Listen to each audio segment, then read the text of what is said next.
గణపతియే నమః. స్వర్ణలక్ష్మీ నమస్తే అస్తు. పరబ్రహ్మ స్వరూపిణి రాజ్యం దేహి ధనం దేహి సర్వకామాంచ దేహి మే. ప్రతి ఒక్కళ్ళకి స్వర్ణలక్ష్మి అమ్మవారు బ్రహ్మ జ్ఞానాన్ని ఇవ్వాలని, తద్వారా ప్రతి ఒక్కళ్ళు ప్రతి నిమిషము చక్కగా నవ్వుతూ హ్యాపీగా ఉత్సాహంగా ఉండాలని, అలానే కొన్నిసార్లు కొన్ని సందర్భంలో మనకు నచ్చినవి వస్తాయి, కొన్నిసార్లు కొంచెం లేటుగా రావచ్చు, అలానే మనకు నచ్చిన వాళ్ళు కొన్నిసార్లు మన దగ్గర ఉండవచ్చు, కొన్నిసార్లు దూరంగా ఉండవచ్చు.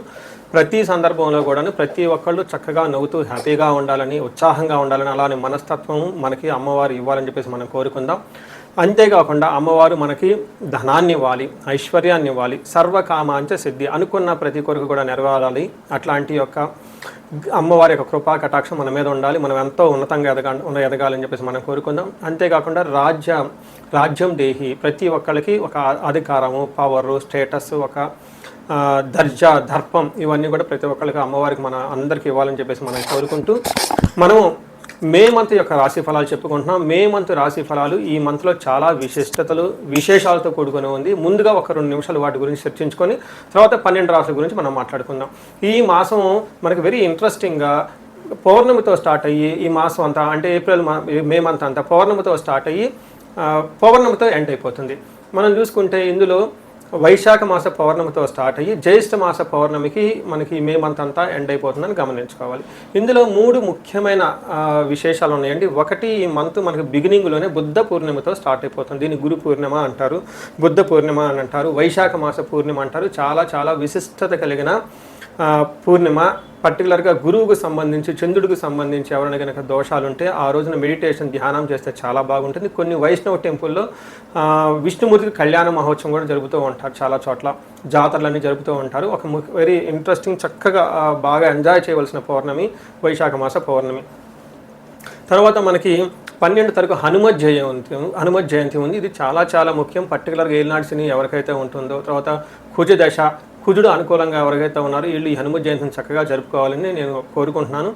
ఆస్ట్రాలజికల్గా, అంటే జ్యోతిష శాస్త్రం ప్రకారం ఒక ముఖ్యమైన విషయం ఉందని అందరికీ బాగా తెలిసింది. కర్తరి అంటారు. అంటే సూర్యుడి కృతికా నక్షత్రంలో ప్రవేశించిన తర్వాత సూర్యుడి యొక్క తీవ్రత చాలా అధికంగా ఉంటుంది కాబట్టి ఈ 13 రోజులు 15 రోజులు కర్తరి అంటారు. ఈ రోజుల్లో ఎక్కువగా మంచి మంచి పనులు చేయకుండా నిషిద్ధం అని చెప్తూ ఉంటారు. అంటే ఈ మాసంలో కర్తరి వచ్చేటప్పటికి 11వ తారీఖున కర్తెర స్టార్ట్ అవుతుంది, 28వ తారీఖు కర్తెర ఎండ్ అయిపోతుంది అనమాట. ఈ ఉన్న మధ్యలో 15-16 రోజులు మనం చూసుకుంటే కర్తరి అంటారు. ఈ కర్తెరలో జనరల్గా బావులు తవ్వటాలు, తర్వాత వ్యవసాయానికి సంబంధించిన పనులు స్టార్ట్ చేయటాలు, వివాహాలకు సంబంధించి లేదా కొంచెం గృహప్రవేశాలు లాంటివి చేయకుండా ఉంటే మంచిది. అయితే ఈ కర్తెర ఆధ్యాత్మికానికి సంబంధించిన పనులు చేయడానికి చాలా చాలా యోగ్యతనిస్తూ ఉంటుంది. హోమాలు చేసుకోవచ్చు, విద్యారంభం చేసుకోవచ్చు, చాలా మంచి మంచి పనులు, ఆధ్యాత్మిక సంబంధించిన ఎలాంటి పనులైనా చక్కగా చేసుకోవచ్చు. అలానే ఇంటికి సంబంధించిన పనులు, పాత ఇంటికి సంబంధించిన పనులు అవన్నీ చక్కగా చేసుకోవచ్చు. ఆల్రెడీ అంతకుముందు వివాహానికి సంబంధించిన పనులు చేస్తుంటే ఈ టైంలో కూడా కంటిన్యూ చేసుకోవచ్చు. అయితే కొత్తగా మాత్రం కొన్ని విషయాలు మాత్రం చేయకూడదని చెప్తుంటారు. సో ఇందులో ఇంతే కాకుండా జ్యోతిష శాస్త్రం ప్రకారం 4 గ్రహాలు ఈ మాసంలో కూడా మారుతూ ఉన్నాయి. ఇది కూడా ఒక ముఖ్యమైన విషయం. మనం ఇక ముందు వీడియోలో ఈ 4 గ్రహాల యొక్క ఇంపాక్ట్ ప్రతి రాశికి ఎలా ఉందో మనం తెలుసుకుందాం. కన్యరాశి కనుక చూసుకుంటే ఈ మంత్ ఓవరాల్గా ఎలా ఉందో మనం చూద్దాం. ఇందులో ఉన్న నక్షత్రాలు చూస్తే ఇందులో ఉత్తర 2, 3, 4 పాదాలు, హస్త 1, 2, 3, 4 పాదాలు, చిత్త 1, 2 పాదాలు అంతా కన్యరాశిలో ఉంటారు. పేరు బలం బట్టి మనం చూసుకుంటే వీళ్ళకి టో, పా, పీ, పు, షం, నా, పాపే అనే లెటర్స్ కూడా ఈ కన్యరాశిలో ఉంటారని గమనించాలి. మనం ముందుగా చెప్పుకునే విధంగా 4 గ్రహాలు ఇందులో మారటంతో ఈ రాశి వాళ్ళకి ఓవరాల్గా ఎలా ఉందో మనం చూద్దాం. అందులో లఘు గోచారం, సూక్ష్మ గోచారం అన్న కాన్సెప్ట్ ప్రకారం మనం చూస్తే వీళ్ళకి ఫస్ట్ 15 రోజు కొంచెం శారీరకంగా ఇబ్బందులు వచ్చే విధంగా ఉంటుంది. అంటే బాడీలో హీట్ అవ్వటము, కొంచెం టైర్డ్నెస్గా ఉంటుంది. 9వ 15 డేస్ తర్వాత మీ చుట్టూ ఉన్న వాతావరణం ద్వేషపూరితంగా ఉంటుంది. మిమ్మల్ని కొంచెం ఇబ్బంది పెట్టాలని జనాలు ఎక్కువ ఉంటూ ఉంటారు. తర్వాత కుజుడు మీకు కొంచెం ఇబ్బంది పెట్టే పొజిషన్లో ఉన్నాడు. అంటే పనిలో ఆటంకాలు కలిగిస్తూ ఉంటాడు. కొన్నిసార్లు అనుకున్న పనులు ఆగిపోయే అవకాశం ఎక్కువ ఉంటుంది. దీనితో పాటుగా మీకు విఘ్నాలు కలుగుతూ, ఆటంకాలు కలుగుతూ, గొడవలు అయ్యే అవకాశం ఉంది. అంటే ఒక రకంగా చెప్పాలంటే కన్యరాశి వాళ్ళకి కొంచెం జాగ్రత్తగా ఉండవలసిన మంతు. అంటే ఏ ప్రకారంగా చూసుకున్నా కొంచెం ఇబ్బందులు, సవాళ్ళతో కూడుకొని మిమ్మల్ని అగౌరవపరచాలి అనుకునే వాళ్ళు మీ చుట్టూ ఉండేవాళ్ళు ఎక్కువ ఉంటారు. కొంచెం గమనించుకొని ఎవరితో పడితే వాళ్ళతో మీరు కొంచెం కలవకుండా, డీలింగ్స్ పెట్టుకోకుండా, బిజినెస్లు చేయకుండా కొంచెం ఆలోచించుకొని 1కి 2 సార్లు వెరిఫై చేసుకొని ముందుకెళ్తే ఈ మంత్ చాలా బాగుంటుందని గమనించాలి. ఎందుకంటే మన గ్రహం ప్రకారం చూసుకుంటే వీళ్ళకి సూర్యుడు 9వ స్థానంలో ఉండటంతో 9వ స్థానంలో ఎప్పుడైతే సూర్యుడు ఉన్నారో మనకేం చెప్తారంటే సంస్కృతంలో నిందాపరాధ కలహం నిర్దోషచ్చ ధనక్షయ పుణ్యలాభార్థ నాశనాచ విరోధ విచార నవమే రవి భవేత్ అంటారు. అంటే 9వ స్థానంలో సూర్యుడు ఉంటే ఏమవుతుంది, నిందాపరాధం, పాపం మీరు చాలా అమాయకంగా ఉంటారు, కానీ మీకు ఎలాంటి తప్పు లేకపోయినా కానీ మిమ్మల్ని నిర్దోషులుగా ట్రై చేయాలని, మిమ్మల్ని బ్లేమ్ చేయాలని, మీ మీద బ్లేమింగ్స్ పెట్టాలని చెప్పి ట్రై చేస్తూ ఉంటారు. అంతేకాకుండా వృధాగా గొడవలు పెట్టుకుంటూ ఉంటారు. కలహం నిర్దోషచ్చ, మీలో ఎలాంటి లాభం లేకపోయినా కానీ మిమ్మల్ని కావాలని గొడవ పెట్టుకుంటూ ఉంటారు.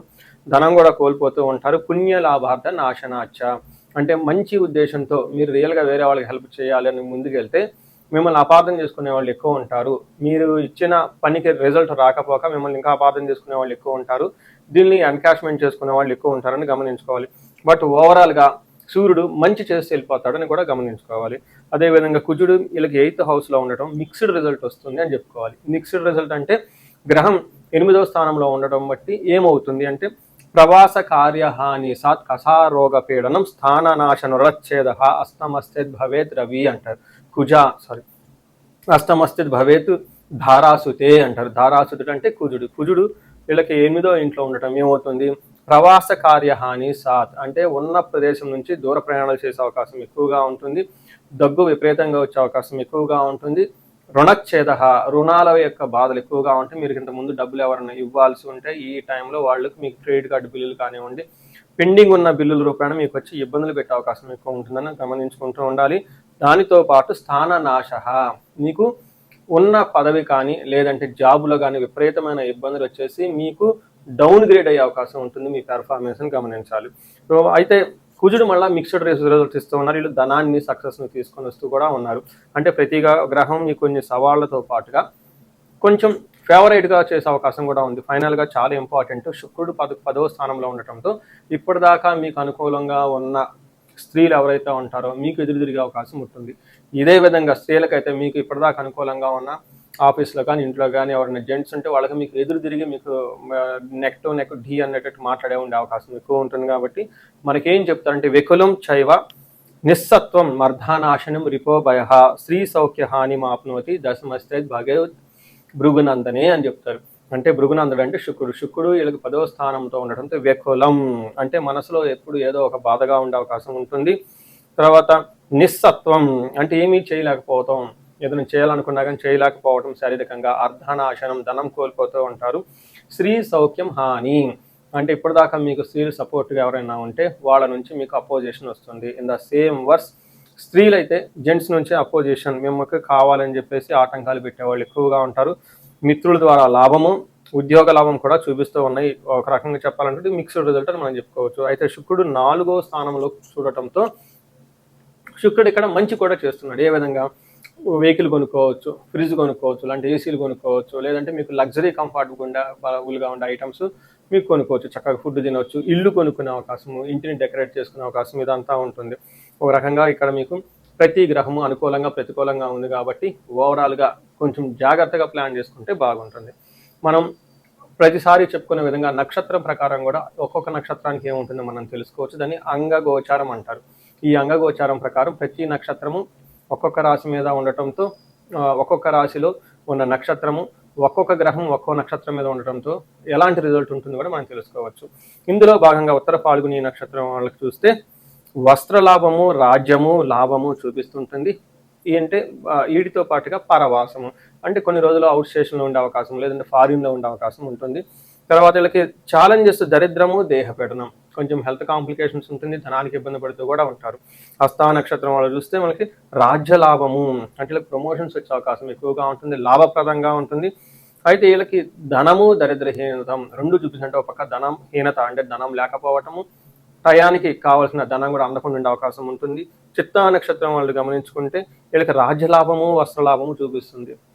అంటే ఒక పక్కన వీళ్ళకి పదవి ప్రమాణం లేదంటే ప్రమోషన్స్ వచ్చే అవకాశం ఎక్కువగా ఉంటుంది, వస్త్రలాభం చూపిస్తుంది, షాపింగ్స్ అవన్నీ చక్కగా చేసుకుంటారు.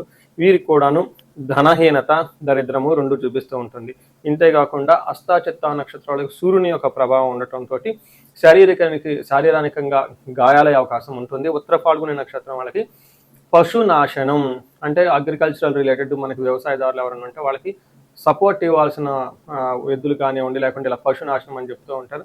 అయితే సిటీలో ఉన్న వాళ్ళు ఎన్ఆర్ఐలకు ఇల్లు ఉండదు కాబట్టి వీళ్ళకి బాగా రిసోర్స్ఫుల్గా ఉండి సపోర్టివ్గా ఉండే వనరులు అండ్ రిసోర్సెస్ అందుబాటులో లేకుండా ఇబ్బంది పడే అవకాశం ఉందని గమనించాలి. సో చూశారు కదండి ఈ రాశి వాళ్ళకి ఎలా ఉందో.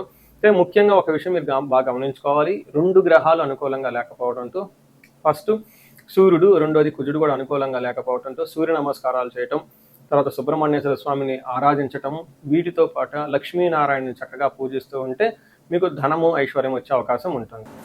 ఈ రాశి వారికి ముఖ్యంగా ఎవరైతే ఏజ్ 35 నుంచి 45 మధ్యలో ఉన్నారో వాళ్ళకి ఒక రీసెర్చ్ గ్రూప్ లాగా స్టడీ చేస్తున్నాను నేను. ఎవరికైనా గనక ఆర్థికంగా ఇబ్బందులు పడిపోతూ ఉంటే స్వర్ణలక్ష్మి విశేష హోమం అని ఉంటుంది, దాన్ని చక్కగా జరిపించుకోండి. తద్వారా మీకు బహుముఖ ఆదాయము వనరుల ద్వారా వచ్చే అవకాశం ఉంటుంది. మల్టీ సోర్సెస్ ఆఫ్ ఇన్కమ్ వస్తుంది. అంతేకాకుండా భార్యాభర్తల మధ్య చాలా చక్కగా అన్యోన్యంగా ఉండాలి, అభివృద్ధి జరగాలనుకున్నప్పుడు అన్యోన్య దాంపత్య పాశుపత అభిషేకము లేదా విశ్వావసు గంధర్వరాజ అభిషేకం అని ఉంటుంది, దాన్ని చక్కగా జరిపించండి. అంతేకాకుండా చాలాసార్లు మేము చండీ హోమాలు ఎక్కువ జరిపిస్తూ ఉన్నాము. లాస్ట్ మంత్ చూసుకుంటే చాలా చండీ హోమాలు చేసాము. ప్రతి ఒక్కళ్ళకు కూడా శత్రు బాధలు ఉన్నా, లేదంటే కోర్టు వ్యవహారాలు సరైన అటిడు కాకుండా మధ్యలో ఆగిపోతున్న, మీరు ఆఫీసుల్లో ఒక మంచి మేనేజర్ లెవెల్ పొజిషన్లో ఉండి సీనియర్ పొజిషన్లో ఉన్న, మీ మీద ప్రమోషన్ రాకుండా అడ్డుపడుతున్న వేరే వాళ్ళు మీకు కావాలని ఇబ్బంది పెడుతున్నా కానీ ఇలాంటి వాళ్ళు చండీ హోమం చేయించుకున్నా, అలానే రాహు దశ ఎవరికైతే నడుస్తుందో వాళ్ళంతా రాహు అంతర్దశలో వాళ్ళు ఉన్నారో చండీ హోమం చేయించుకుంటే చాలా బాగుంటుంది. అంతేకాకుండా ఇది పిల్లలకి అకాడమిక్ టైం కాబట్టి మనకి విద్య బాగా రావడానికి మనకి 3 రకాల దేవతలను ఉపాసన చేస్తూ ఉంటారు జనరల్గా. హయగ్రీవ స్వామి, మేధా దక్షిణామూర్తి, నీలా సరస్వతి. మీ యొక్క ఇండివిజువల్ యొక్క జాతకం చూపించుకొని ఒక్కసారి ఆ యొక్క మీ యొక్క జాతకానికి అనుగుణంగా ఏ దేవతలకు సంబంధించిన ఉపాసన చేస్తే బాగుంటుంది, ఆరాధిస్తే బాగుంటుందో తెలుసుకొని తద్వారా ఆ యొక్క దేవతలకు పర్టికులర్ మేధా దక్షిణామూర్తికి మూలమంత్ర జపము, హోమము, దానాలు ఇవన్నీ చేసుకుంటూ ఉంటే అకాడమిక్స్లో పెర్ఫార్మెన్స్ వచ్చే అవకాశం ఎక్కువ ఉంటుంది. ఇవి కాకుండా మీకు ఎలాంటి సమస్య ఉన్న, కాలసర్ప దోషం ఉన్న, పర్టికులర్గా వివాహానికి ఇది మ్యారేజెస్ టైం కాబట్టి మీకు 28 సంవత్సరాలు 27 వచ్చి ఇంకా వివాహం పోవట్లేదంటే ఖచ్చితంగా ఏదో ఒక దోషం ఉంటుంది. అవన్నీ చూపించుకుంటుంటే చూపించుకొని పరిహారాలు చేయించుకుంటే తీవ్రతను బట్టి చక్కగా పెళ్ళే అవకాశం ఎక్కువ ఉంటుంది. ఇవి కాకుండా మీ లైఫ్ అప్పటిదాకా 35 ఇయర్స్ వరకు చాలా బాగుంది, మాకు 35-45 మధ్యలో ఉండి అనుకోని విధంగా మేము మధ్యలో కెరీర్లో ఆగిపోయాము, స్టాగ్నేషన్ పీరియడ్ వచ్చింది, కన్ఫ్యూజన్ వచ్చింది, ఎటెల్లలో అర్థం కావట్లేదు అనుకున్న వాళ్ళు ఒక్కసారి జాతక చక్రం చూపించుకొని ఎందుకు ఇది వచ్చింది, దానికి ఏమన్నా శాపాలు ఉన్నాయా లేదంటే ఏమన్నా గ్రహ దోషాలు ఉన్నాయో తెలుసుకొని ఆ శాపాలు ఆ గ్రహ దోషాలు తీసేసుకుంటే లైఫ్ 10 ఖచ్చితంగా ముందుకెళ్తూ ఉంది. ఇంకా ఒకటి, ఎవరికైతే ఏలినాడు శని, అర్ధాశ్రమ శని, తర్వాత అష్టమ శని నడుస్తూ ఉందో వాళ్ళందరూ కూడాను చక్కగా సంపూర్ణ శాంతి పూజలు చేయించుకోవాలని చెప్పేసి, మీకు ఎలాంటి సమస్య ఉన్నా కానీ దానికి చక్కటి పరిష్కారం ఉంది. ఎలాంటి కన్ఫ్యూజన్ ఉన్నా దానికి పరిష్కారం మీ జాతకంలోనే ఉంది. చక్కగా పరిష్కారాలు చేసుకొని మీరు జీవితంలో 10 ముందుకు ఎలా ఎదగాలని, మీకు అష్టైశ్వర్యాలు కలగాలి, భోగభాగ్యం కలగాలి, చక్కగా సమాజంలో ఉన్నతంగా ఉండాలని చెప్పేసి నేను కోరుకుంటున్నాను. నమస్తే.